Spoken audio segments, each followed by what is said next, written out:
Today we're going to dig a little bit deeper on idolatry in Israel and the whole idea of Baal and Baal worship. You can see we're in 1 Kings chapter 16. See, from the time Israel entered the promised land, they began to worship other gods.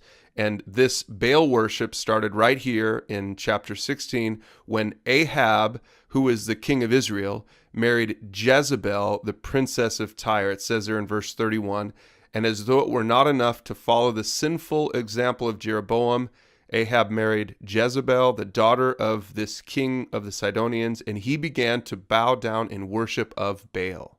It says in verse 32, first Ahab built a temple and an altar for Baal in Samaria. So Baal went from being a god worshipped by a fringe number of Israelites to a deity right here authorized by the central government. Now, you can read some of these chapters for yourself, but you'll find out that Jezebel didn't just want freedom to worship Baal in Israel. She really wanted Baal to replace Yahweh in Israelite worship. And then that brings us here to chapter 18. It says, later on in the third year of the drought, the Lord said to Elijah, go and present yourself to King Ahab.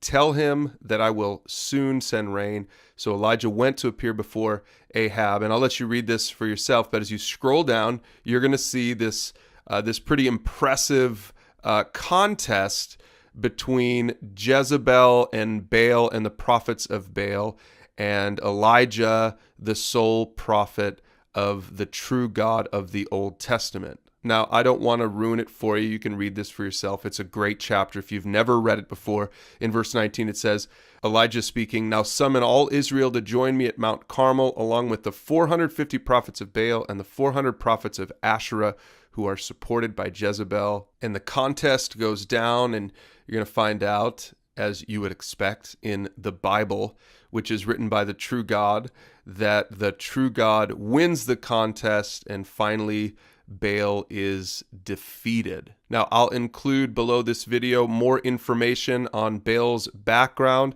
and also I'll include some questions for you to use with your small group, your family, or your mentor to talk about idolatry in Israel and specifically Baal worship.